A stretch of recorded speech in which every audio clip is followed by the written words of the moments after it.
The obedience of the donkey, విధేయత, ఆ గాడిద చూపించిన విధేయత కూడా బిలాము చూపించలేదంట. ఏంటి గాడిద చూపించిన విధేయత ఏంటిది అని అంటే, మనం చూసినట్లయితే యెహోవా దూత, ఈ ముమ్మారు నీ గాడిదను నీవెలా కొట్టితివి, ఇదిగో నా ఎదుట నీ నడత విపరీతమైనది గనుక నీకు విరోధినై బయలుదేరి వచ్చి తిని, ఆ గాడిద నన్ను చూచి ఈ ముమ్మారు నా ఎదుట నుండి తొలగెను, అది నా ఎదుట నుండి తొలగని ఎడల నిశ్చయంగా నేను అప్పుడే నిన్ను చంపేవాడిని అని దేవుని దూత చెప్తుంది. Learn the obedience of the donkey, it saved Balaam. అంటే గాడిద యొక్క విధేయతను బట్టి బిలాము యొక్క ప్రాణము రక్షించబడ్డది.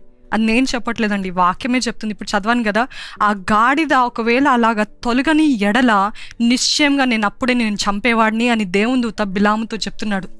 బిలాము కోప ఆగ్రహంతో ఏం చేశాడంటే, నేను వెళ్ళాలి, ఆత్రత, ఎన్ని అడ్డంకులు వచ్చినా, ఎన్ని పోరాటాలు వచ్చినా నేను వెళ్ళాలి నా ఆత్రతో, తప్పుత్రోవలో ఆత్రతతో పరుగెత్తుతున్నాడు కదా, అట్లాంటి ఆ 3 times ఆ గాడిద అడ్డుకుందంట. అంటే ఇటు వెళ్ళేటప్పుడు దేవుని దూత ఖడ్గముతోటి నిలబడినప్పుడు ఆ గాడిద ఆ దేవుని దూతను చూసి భయపడి ఇటు పక్కనకి వెళ్తుంది. ఇటు పక్కన వెళ్తే మళ్ళా దేవుని దూత అక్కడ నిలబడి ఖడ్గంతో అక్కడ నిలబడితే మరలా ఇటు పక్కన వెళ్తుంది గాడిద. ఇటు పక్కన వెళ్ళినప్పుడు మరలా అక్కడ దేవుని దూత నిలబడినప్పుడు ఇంకా అదేం చేయలేక కుప్ప కూలిపోయి అక్కడే పడిపోతుంది. అయితే బిలాం ఏం చేయాలి, ఏంటి తప్పు అని చూడాలి కదా, ఏదో కోపం వచ్చి నన్ను ఏదో అడ్డగిస్తుంది, నా దారిలో నన్ను వెళ్ళనివ్వట్లేదు అని చెప్పి ఏం చేస్తాడంట, 3 సార్లు దాన్ని విపరీతంగా కొడతాడంట, బాదుతాడంట. అప్పుడు బాదినప్పుడు అది అంటది, ఎందుకు నన్ను కొడుతున్నావు, నేను ఇన్ని సంవత్సరాలు నీకు నమ్మకంగా పని చేయలేదా, ఇది చేయలేదా, అది చేయలేదా అంటే ఇందాక చెప్పా కదా, ఏంటి గాడితో నాతో మాట్లాడుతుంది అని ఆశ్చర్యపోకుండా దానికి సమాధానం ఇస్తున్నాడు బిలాము. అవును చేసావు, మరి నన్ను ఎందుకు వెళ్ళనివ్వట్లేదు, ఎందుకు అలాగ కుప్పగూలిపోతున్నావు అని అంటే గాడిద అంటది, అదిగో యెహోవా దూత నన్ను అడ్డగిస్తుంది. అంటే అప్పుడు దేవుడు అతని నేత్రాలు తెరిస్తే ఆయన అప్పుడు చూసి ఏమంటాడంటే, ఎందుకు నీ పశువుని అలాగ కొడుతున్నావు, అంటే ఎంత వెర్రివాడువా నువ్వు, ఇంత మూర్ఖుడువా నువ్వు, are you so foolish, don't you even realise that the donkey is talking back to you, why don't you realise, why are you hitting the donkey, the poor animal, అదేం చేస్తుంది, దాన్ని కొడితే నువ్వు ఏం సాధించగలుగుతావు, ఏం వెళ్ళగలుగుతావు అంటే ఆ తప్పు త్రోవలు ఎలాగైనా సాధించాలి, ఎలాగైనా వెళ్ళాలని ఆతృతతో ఉన్నాడు కాబట్టి he is going to any extent of sin. మనం కూడా పాపం చేయాలంటే ఇంకా దిస్ నో బౌండరీస్, ఏ ఎక్స్టెంట్కైనా వెళ్ళిపోతాం కదండి, ఎంత తెగించినైనా తెగిస్తాము, ఎవరినైనా వదులుకుంటాము, ఎంత డబ్బులైనా ఖర్చు పెడతాము, ఎంత నష్టమైనా పొందుకుంటాము. ఆ రీతిగా అలాగ చేసినప్పుడు ఆ దేవదూత అంటాడు ఏంటిదంటే, ఈరోజు ఆ గాడిద కానీ ఇటు నుండి తప్పుకొని ఉండకపోయి ఉంటే నిశ్చయంగా నేను చంపి ఉండేవాడిని, ఆ గాడిద నీ ప్రాణాన్ని కాపాడింది అని దేవుని దూత చెప్తుందన్నమాట. చెప్పినప్పుడు నేను ఈ సందర్భాన I want to tell you the obedience of the donkey saved Balaam's life. అంటే ఆ గాడిద యొక్క విధేయతను బట్టి బిలాము యొక్క ప్రాణము కాపాడబడ్డది. ఈరోజు God is telling to you, మీ విధేయతను బట్టి మీరు అనేక మందిని రక్షిస్తారు.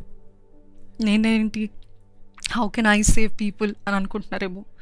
మీరు దేవునికి చూపే విధేయతను బట్టి మొట్టమొదటిగా will go like this in a chronological order. మీ విధేయతను బట్టి, అంటే ఫోన్లో అశ్లీలమైనవి, అక్కర్లేనివి, ఇవి అవి లేకపోతే ఏవైనా చూడాలనిపిస్తుంది, no I will not do it, I will obey God అని మొట్టమొదటిగా అన్ని రీతులుగా, అదొకటి మీ రిలేషన్షిప్స్లో, మీ సంబంధాల్లో, మీ స్నేహాల్లో, అన్ని విషయాల్లో మీ విధేయతని కనపరుస్తున్నట్లయితే మొదటిగా మీ ప్రాణాన్ని, మీ ఆత్మని మీరే రక్షించుకుంటారు. ఎలాగా అంటే, దేవుడు నా ప్రాణాన్ని నన్ను ఆల్రెడీ రక్షించాడు కదా అంటే కరెక్టే, కానీ మనం పాపం చేయకుండా ఉన్నప్పుడు మనము we are giving room for God to take us to him. So ఆ రీతిగా మనము మొదటిగా విల్ సేవ్ అవర్ సెల్స్. రెండవది ఏంటిదంటే, మన విధేయతను బట్టి మన కుటుంబం కూడా రక్షించబడుతుంది. ఈరోజు అనేక మంది అన్యులు, చాలామంది యవనస్తురాలు నాతో వచ్చినప్పుడు, నేను ఒక్కదాన్నే రక్షించబడ్డాను అక్క ఇంట్లో, నేను ఒక్కదాన్ని అంటే నువ్వు ఒక్కదానివి చాలు అని చెప్తూ ఉంటాను. You alone is enough, you alone with God is a majority అని చెప్పాను. నువ్వు దేవుడు అంటే అదే మెజారిటీ, ఇంకా అంతకంటే ఏమొద్దు. నాకు భయం వేస్తుంది, ఇంతమంది నన్ను ప్రెషరైజ్ చేస్తున్నారు, ఒత్తిడి పెడుతున్నారు, ఎలాగా వీళ్ళందరినీ గెలిచేది అని అంటే do it with God, do it with God, God will give you victory అని చెప్తూ ఉంటాను.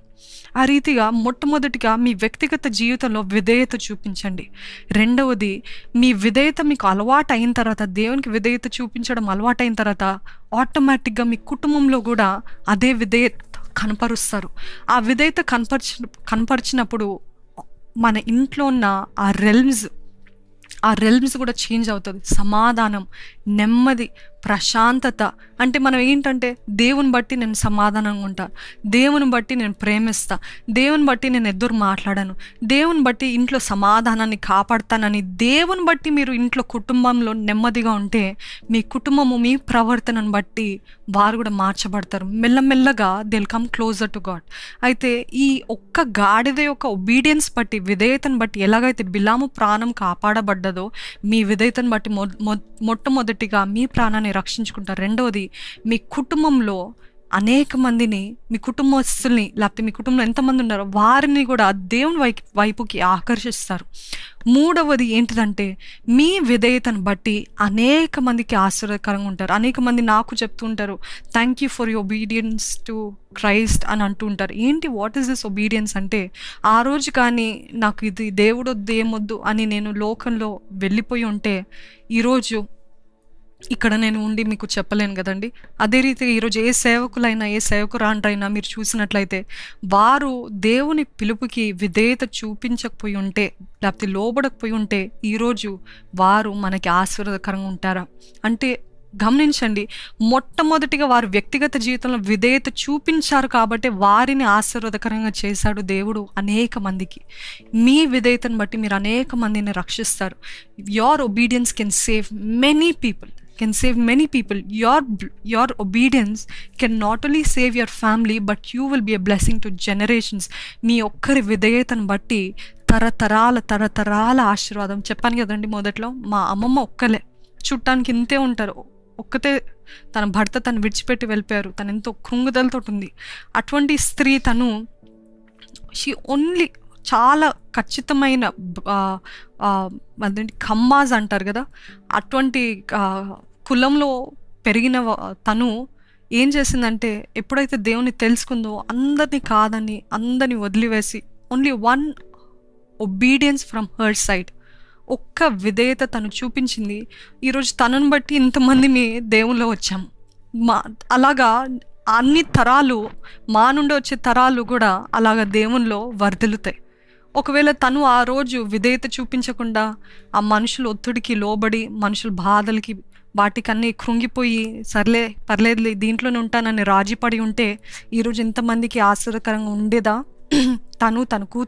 తన కూతురునైనా నేను, అలాగే నా నుండి వచ్చే బిడ్డలు, అట్లాగా దేవుడు తరతరాల ఆశీర్వాదం, ఒక్కరి విధేయతను బట్టి తరతరాల ఆశీర్వాదం అంట. ఒక్కరి విధేయతను బట్టి. ఈరోజు మీరు అనుకుంటున్నాను నేను ఒక్కడిని ఏమంటున్నాను, మీ ఒక్కరిని బట్టి తరతరాలు ఆశీర్వదించబడతాయి, తరతరాలు దీవించబడతాయి అంట. ఆ రోజు ఒక్కరోజు ఆ డాంకి, ఆ గాడిద విధేయత చూపించింది కాబట్టి బిలాము ప్రాణం కాపాడబడింది.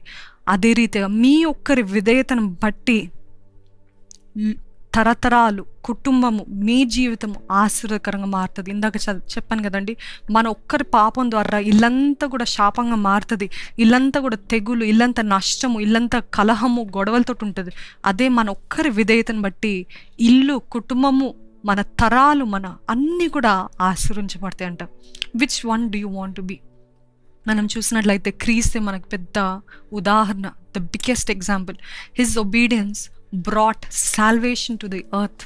ఆయన ఒక్కరి విధేయతను బట్టి లోకానికి రక్షణ కలిగింది, లోకానికి నిరీక్షణ, ఈ లోకానికి నెమ్మది, ఈ లోకానికి దిస్ అ హోప్. ఎందుకు అనంటే ఆయన చెప్పాడు, దేవా నాకు ఇది కష్టం ఉందయ్యా, తండ్రి నాకు ఇది కష్టం ఉంది, ఈ గిన్నె నేను తాగాలంటే నాకు కష్టం ఉందయ్యా, ఈ గిన్నె నా నుండి తీసివేయ్యా అని అడిగాడు తండ్రితో ఆ రోజు గెత్సెమనే తోటలో. ఆఖరిగా ఏమంటాడంటే, అయినను నా ఇష్టం కాదయ్యా, అయినను నా చిత్తం కాదయ్యా, నీ చిత్తమే సిద్ధించును గాక అని చెప్పాడు యేసయ్య తండ్రితో. ఈరోజు ఆయన కానీ నీ చిత్తం కాదయ్యా, నాకు కష్టం ఉంది, నేను చేయలేను అని ఒక మాట చెప్పుంటే ఎంతమంది రక్షించబడి ఉండేవారా? ఇంతమంది పరలోకపు వారసులు ఉండేవారా? ఇంతమందికి నెమ్మది ఉండేదా, విడుదల ఉండేదా, నిరీక్షణ ఉండేదా?